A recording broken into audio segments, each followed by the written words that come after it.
It is necessary for us to have a correct understanding before practicing Buddhism. Otherwise, all the time spent in cultivation would be futile, as the most superior result would not be obtained. Therefore, I would like to briefly explain the true nature of Buddhism. Chinese history tells us that about 3,000 years ago, Buddha Shakyamuni, the founder of Buddhism, was born in northern India. He lived 79 years and dedicated 49 of them to teaching. In 67 AD, 1,000 years after he entered nirvana, these teachings were formally introduced into China. Prior to acquiring a good knowledge of Buddhism, we need to understand the terms Buddha, Dharma, Buddhist Dharma, and Buddhist teaching, as they are important to our cultivation. Buddha is a Sanskrit word meaning wisdom and enlightenment. Why was it transliterated as Buddha and not translated into wisdom and enlightenment? The meaning of Buddha is so profound and extensive that these two words were insufficient to cover the original meaning. Therefore, transliteration was used with the help of further explanations. In essence, Buddha means wisdom. In application or function, it means enlightenment. There are 3 levels of wisdom.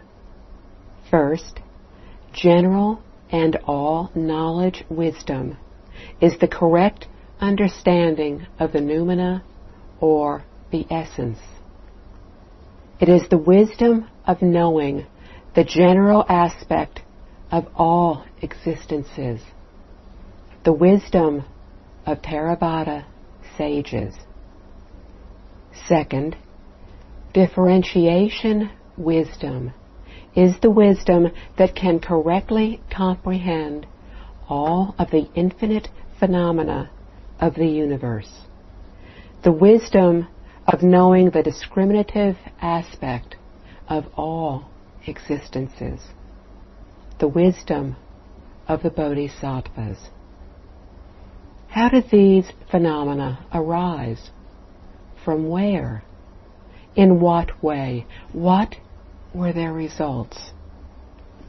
Third, overall and perfect knowledge wisdom is the exhaustive and perfect wisdom, the perception and comprehension of the truth of life and the universe. Without the slightest doubt or error, it is the wisdom of Buddhas. Buddha Shakyamuni, possessing all 3 of these kinds of wisdom, completely understood the true reality of life and the universe. The function of wisdom is enlightenment. There are 3 classifications of enlightenment. First is self-enlightenment, a state in which one possesses no erroneous thoughts, views, speech, or behavior. Arhats and Pratyeka Buddhas and Theravada Buddhism have attained this level of self-enlightenment, but they have not yet generated the Bodhi mind, the mind to help all others achieve enlightenment as well. Second is enlightenment of self and others, a state in which one helps all others to reach enlightenment after achieving their own. Bodhisattvas in Mahayana Buddhism have attained this level. Third is perfect, complete enlightenment, a state in which one reaches both perfection in enlightenment for self as well as helping others to reach enlightenment. This is the state of the Buddhas. The Buddha told us that this perfect wisdom and virtue are innate to all beings. The sutras, recorded teachings of the Buddha, tell us that all sentient beings can attain Buddhahood, and every being possesses the wisdom and virtuous character of the Buddha. In other words, all beings are equal to Buddhas in nature. However, due to our discriminating and wandering thoughts and attachments, which are the root cause of all sufferings and disasters, we have temporarily lost our original Buddha nature. Thus, we continue being born until the endless cycle of birth and death.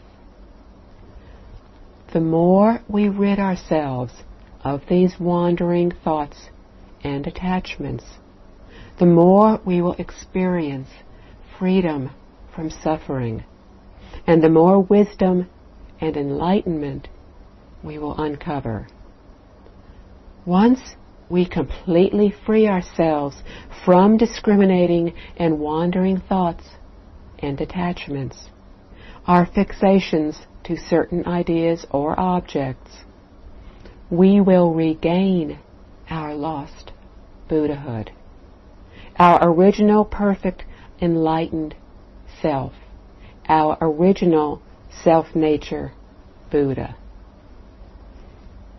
Possessing great wisdom and enlightenment enables us to truly know all that exists and all that is infinite. This includes matters and objects as tiny as a speck of dust or the finest hair on the human body, to those as great as the infinite universe. All of these are the objects of our perception, or wisdom and enlightenment. The Buddha used the word Dharma to symbolize all of these infinite phenomena. Buddhist Dharma, or principle, is the infinite wisdom and enlightenment, the perception of all things and laws in life and the universe. Chinese people often say that Buddhist Dharma is as infinite as the object perceived, and the wisdom perceivable is infinite. This wisdom is innate to our original self-nature. The Buddha said, "Our innate perception and the objects in the universe perceived are one, not two." When we think about it logically, if the Buddha's words are complete and perfect, then we can believe that this wisdom and enlightenment are ultimate and perfect.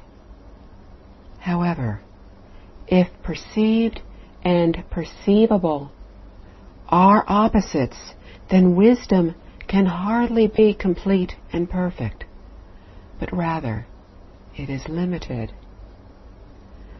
The Buddha told us that knowable and known, perceived and perceivable are one, not two. This is called the one true Dharma realm, the most genuine, perfect, and highest realm, as explained to us in the Flower Adornment Sutra. The Western Pure Land of the Pure Land school also belongs to and is not separate from the one true Dharma realm. The Western Pure Land was created by Buddha Amitabha as an ideal place of cultivation, as those who are born there are no longer subject to reincarnation within the 6 realms. In 1923, a well-known Buddhist scholar, Mr. Jing-U Ouyang, gave a speech at Nanjing Normal University in China, entitled "Buddhism is neither a religion nor a philosophy, but an essential for our modern world." It caused considerable sensation. His well-documented speech gave much conclusive support to the proper definition and viewpoint of Buddhism. This question arises in all those who wish to understand it. Buddhism is a most virtuous and perfect education directed by the Buddha towards all sentient beings in the universe. This education covers a boundless range of phenomena and principles that is much broader than what is currently studied in today's universities. In regards to time, it encompasses the past, present, and future. In regards to space, it encompasses everything from our daily lives to the infinite universe. Buddhism is an education of the wisdom and the understanding of life and the universe. It is not a religion. The teachings of Confucius concern one lifetime. The teachings of the Buddhas concern infinite lifetimes. How can we tell that Buddhism is an education? Today, the terms teacher and student are only used in school. However, we call Buddha Shakyamuni our original teacher. We call ourselves students, as did our predecessors in ancient China. This is unlike religions in which the God and his or her disciples does not have a teacher-student relationship, but rather a parent-child relationship. In Buddhism, however, it is clearly stated that Buddhas are teachers and we are the students. Bodhisattvas and we are classmates. They were the Buddha's former students, while we are his current students. Furthermore, a monk or nun is called Hershang, which is the transliteration of the Sanskrit word meaning a direct mentor who provides teachings and acts as our personal guide. We share a close teacher-student relationship with this individual. Temples or way places have only one Hershang. Teachers who teach on behalf of the Hershang are called Ashali. Their speech and behavior can be models for all of us to follow. Others who do not directly teach would be called Dharma masters or fascia. They are like teachers whose lectures we do not attend or those who do not directly teach us. All of these terms are characteristic of education and are not found in religion. For further examples of how Buddhism is an education, we can examine Chinese way places where the activities are held. This way place is an educational institution combining Buddhist teaching and art. It is similar to the combination of a modern school and a museum. Nowadays, people pursue art in everything.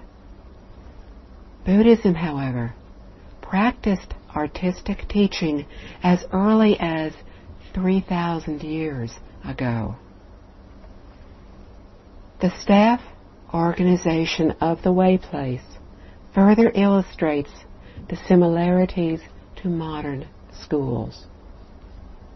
The Heshang is equivalent to the principal of the school deciding policies, making plans for courses of study, and employing the teachers.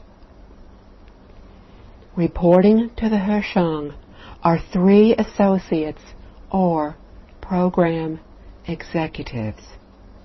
They are in charge of everything directly related to teaching, advising and disciplining, and to general services. In China, a traditional way place was regarded as a Buddhist university. From this administrative structure, we can further see that Buddhism truly is an education. Currently, there are at least 5 forms of Buddhism. The first form is the traditional form that I have just discussed. It is the education of the Buddha's teachings. This original form is rarely seen today. The other 4 forms are deviations from this one. The second form is religious Buddhism. Although originally not a religion, it has become one in the past few hundred years. Why? The external form of Buddhism is indeed that of religion. It is no longer the education found in traditional way places, where cultivators had up to 16 hours a day for both cultivation and for study. The lessons included listening to lectures and the following discussions. The cultivation session included either Buddha name chanting or sitting meditation. Study and cultivation were used hand in hand to strive for the right and proper understanding and practice, to purify practitioners' minds, and to eventually attain the state of enlightenment. Since the monks and nuns spent 16 hours a day on study and cultivation, there was little time for discriminatory or wandering thoughts, and so achievement could be attained relatively quickly. Unfortunately, this traditional form of Buddhism is seldom seen nowadays in way places, for many of them have become a place to make offerings, to pray for blessings, and to conduct memorial services. it is little wonder that people regard Buddhism as a religion. The third form is philosophical or academic Buddhism, often seen as a course in today's colleges. This is inappropriate. Why? Buddhism education is a complete university in itself. It includes all branches of learning. But now, it is reduced to merely a philosophical discipline. Regarding it as such, we miss the importance of the fact that the teachings are a necessity for all sentient beings. Why? Because these teachings can resolve all problems ranging from those in our current lives to those in the future, including even those of birth and death. Buddhism's scope is broad and profound, and regarding it as merely an academic study is frankly another deviation.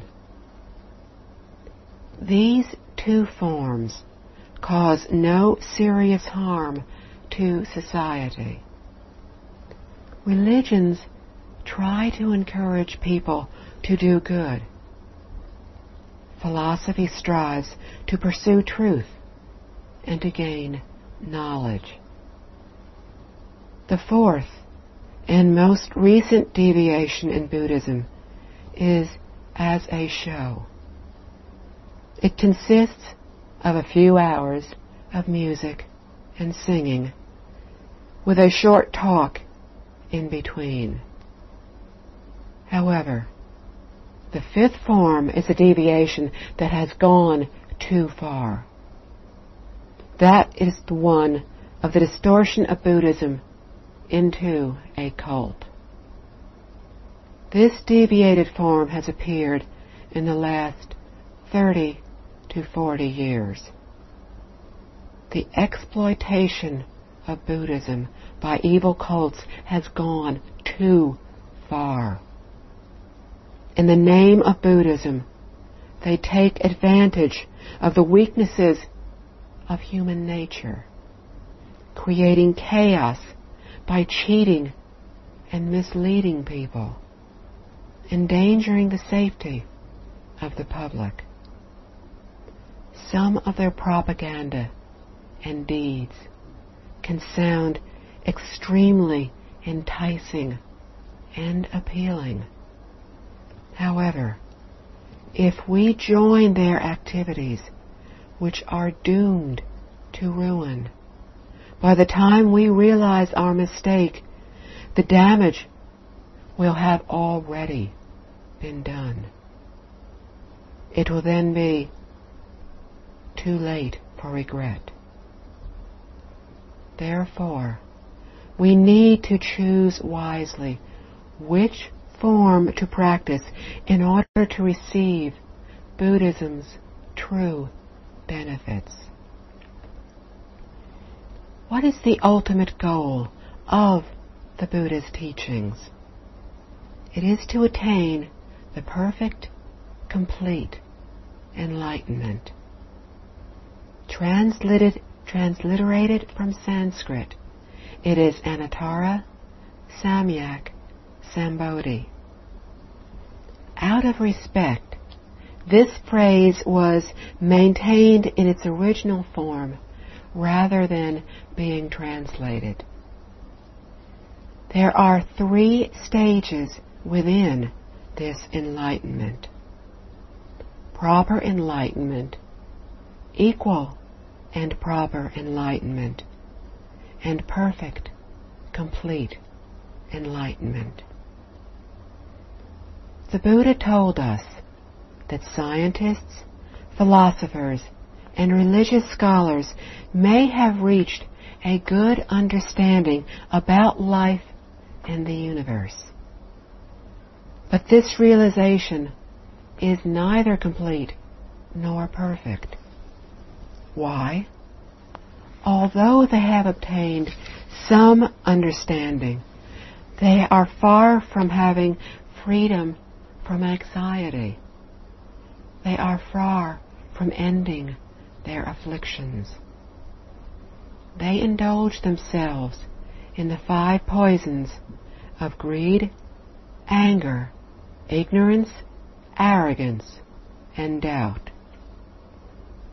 They remain mired in all the troubles of human relationships and are swayed by personal feelings. In other words, they are human.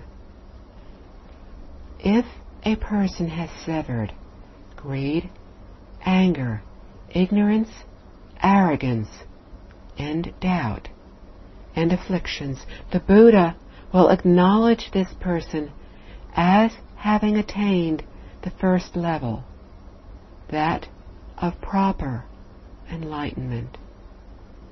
He or she will be called an arhat, the initial academic degree in Buddhism. Arhats differ from Buddhas in the way that they use their mind. They use it in the same manner that we do. The difference is that we still have afflictions, while arhats do not. The next higher level of enlightenment is that of equal and proper enlightenment, which is represented by bodhisattvas. They resemble Buddhas in motivation, but have not yet reached the same level of enlightenment. The minds of bodhisattvas are genuine. They remain forever unchanged and are similar to those of the Buddhas. Buddhas use the full and perfect true heart. Buddhas represent the highest level of enlightenment, which is the perfect, complete enlightenment. In Buddhist classic literature, the perfect, true mind of a Buddha was symbolized by a full moon. The mind of a bodhisattva was symbolized by a crescent moon, which was neither full nor perfect. And the mind of an arhat was symbolized by the moonlight reflected from the surface of water. It is not real. These 3 levels of enlightenment can be compared to our college educational system. The level or degree of arhat is similar to earning an undergraduate degree. The level of bodhisattva is similar to earning a master's degree, and the level of Buddha is similar to earning a doctorate. The word Buddha is not exclusive to Buddha Shakyamuni, but is a common title for any being who has attained the perfect, complete enlightenment. Thus, Buddha, Bodhisattva, and Arhat are only names or titles to represent the levels of enlightenment, or a degree we receive in Buddhism. And they are certainly not deities to be worshipped. So a Buddha is one who has fully comprehended the truth of life and the universe, and who has acquired the ultimate and perfect wisdom. This is also the goal of Buddhist education, to enable beings to attain this same level of wisdom. Therefore, Buddhism is an education of wisdom. The principle of Buddhism is to break through all superstitions and delusions. It is to resolve delusion to attain happiness and enlightenment, to eliminate suffering, to gain serenity and purity of mind. What is delusion? When we do not thoroughly and properly understand the phenomena around us, we tend to be deluded, to have wrong ideas which lead us to make mistakes. Then we suffer ill consequences as a result. However, if we have correct understanding about life and the universe, we will be free from mistakes in thought, judgment, and behavior. Then our result, our effect, will be favorable. Thus, resolving delusion to attain enlightenment is the cause, and eliminating suffering to attain enlightenment and purity is the effect. Only through resolving superstition and delusion can enlightenment be attained. This is the objective of the Buddha's teaching.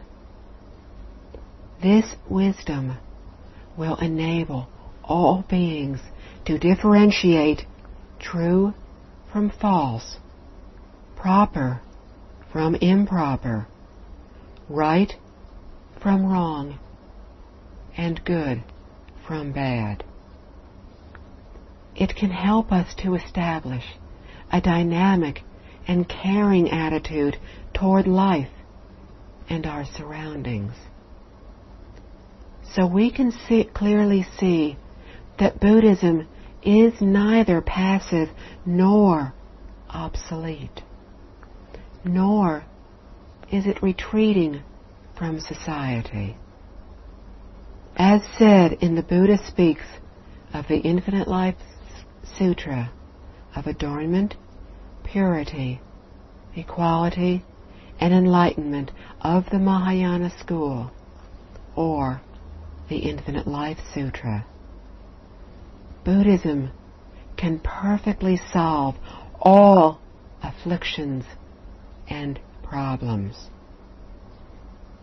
It enables us to attain true and ultimate benefits by creating fulfilling lives, happy families, harmonious societies, prosperous societies, and a peaceful world. These are the objectives of the Buddha's teachings for our world now. The ultimate objectives of abandoning all worries, thus transcending the 6 realms, are even more incredibly wonderful. Therefore, we can see that Buddhism is an education that will enable us to attain truth, virtue, beauty, wisdom, and genuine eternal happiness. After understanding the goals and principles of the Buddha's teachings, we need to deepen our understanding of the Dharma. What is the Dharma? It is the true reality of life and the universe. It is all the teachings of the Buddhas, which are included in sutras. These ancient textbooks documented all of the Buddha's teachings and were recorded by his students. The most basic one of Mahayana Buddhism is the original vow of Earth Treasure Bodhisattva Sutra. It can be regarded as a textbook for first grade students, within which the truth was clearly spoken, not with spoken language, but with emissions of light.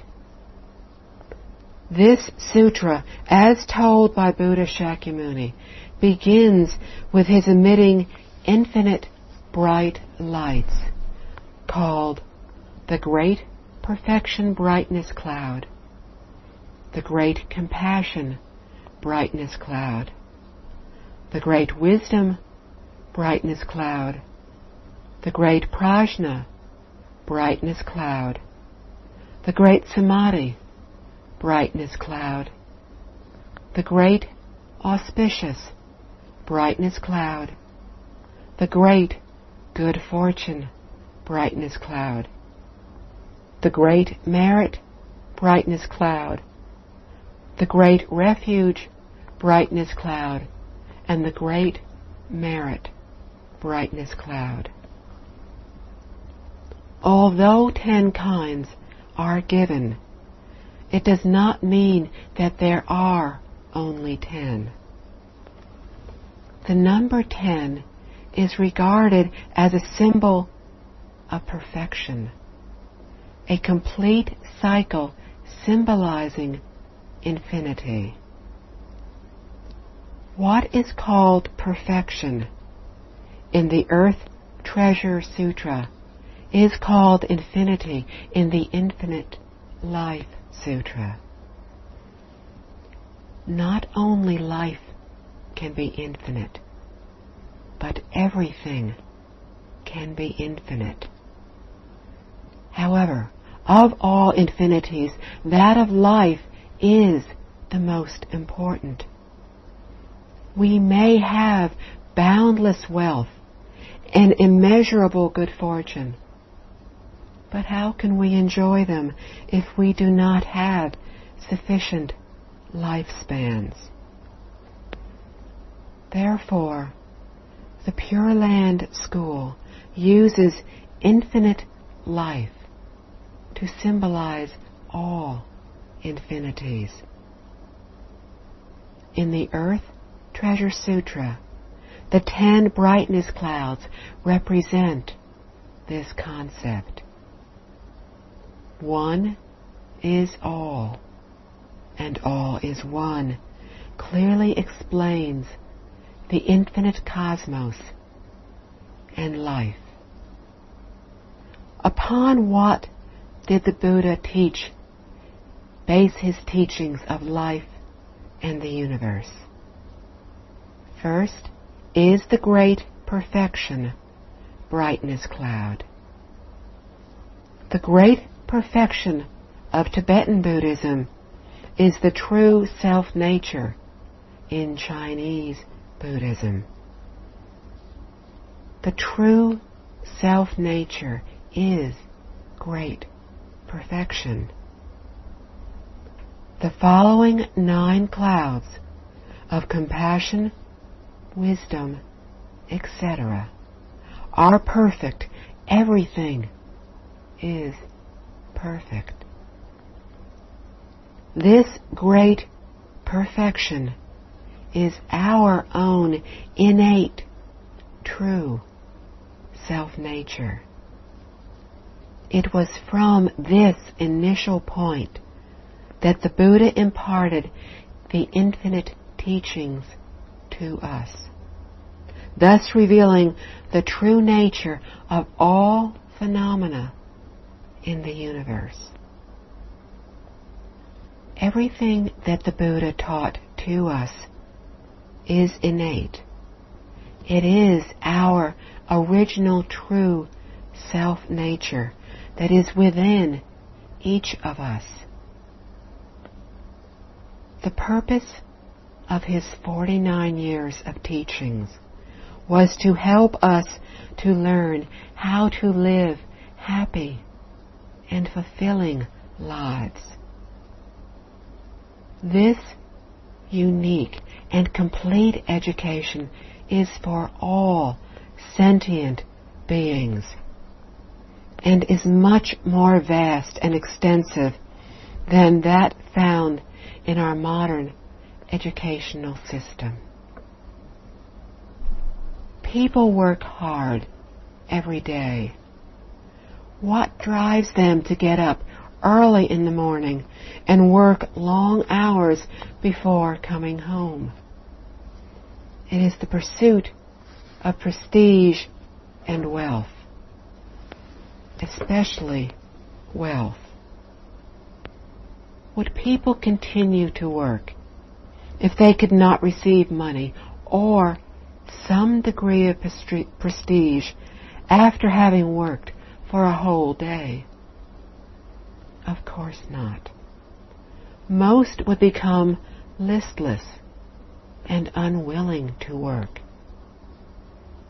Therefore, for most people, the driving force in our society is wealth, followed by prestige.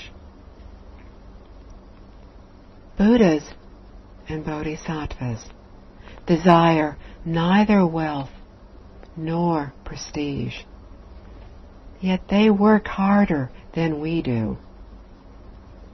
What is the driving force behind this conscientious teaching while expecting nothing in return?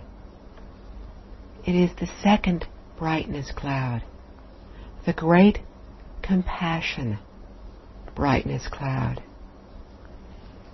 It is like a mother's love for her children, especially her newborn baby, but it is more profound in depth. A mother does so out of natural love and compassion, asking for nothing in return. This love is called a heart of compassion. The compassion of the Buddhas and Bodhisattvas towards all sentient beings is boundless, unconditional, and universal. It is the eternal driving force that compels them to help all sentient beings.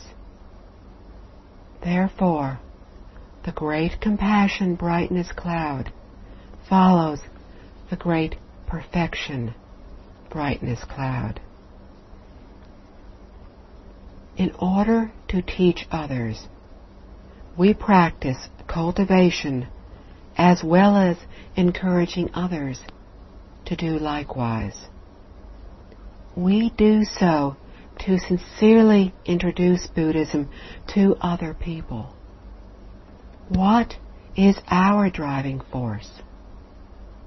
Compassion. But if we do so for wealth or prestige, then it is purely business. And this is totally wrong, for it violates the very spirit of Buddhism. In fact, the circulation of the teachings, including sutras and reference works, should be unconditional. Copyrighted materials do not accord with the true spirit of Buddhism.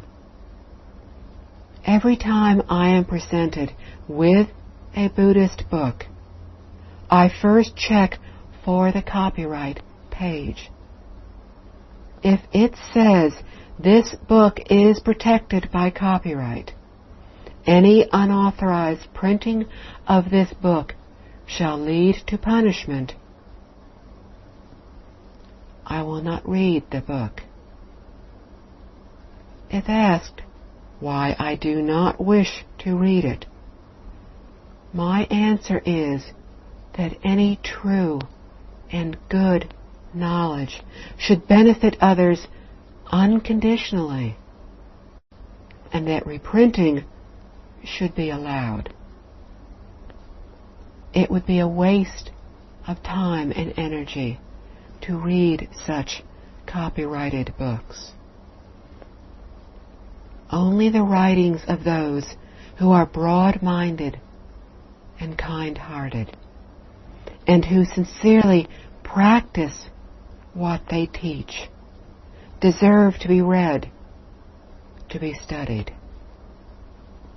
How can we expect a narrow-minded, profit-seeking person to write good things and conclude them with a great perfection? Compassion is built on rationale and is free from emotion. To be otherwise, it is delusion, and therefore it is wrong. There are two Buddhist sayings. The first, compassion is the essence. Convenient means is the way to accommodate people with different capacities. The second seemingly says the complete opposite.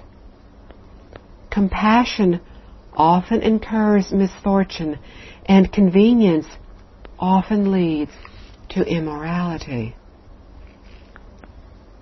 The reason behind this apparent contradiction is that if we ignore rationality and instead yield to emotion, compassion then often results in misfortune, while doing favors for someone gives rise to immorality.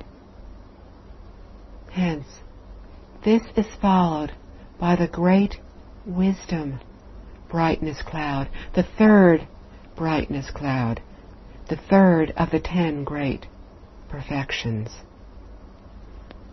Perfect wisdom gives rise to perfect compassion.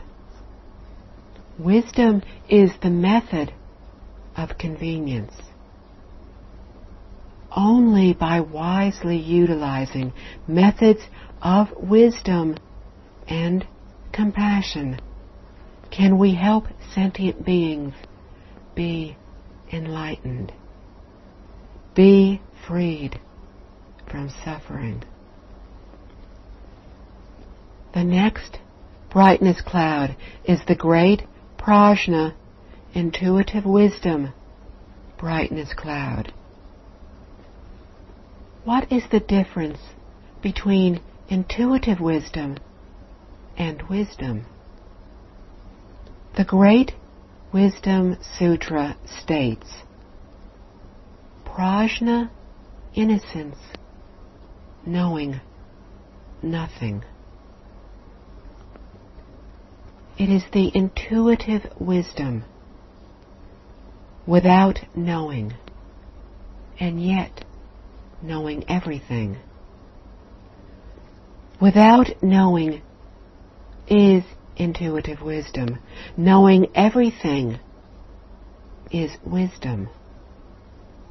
In other words, one is essence and the other is function.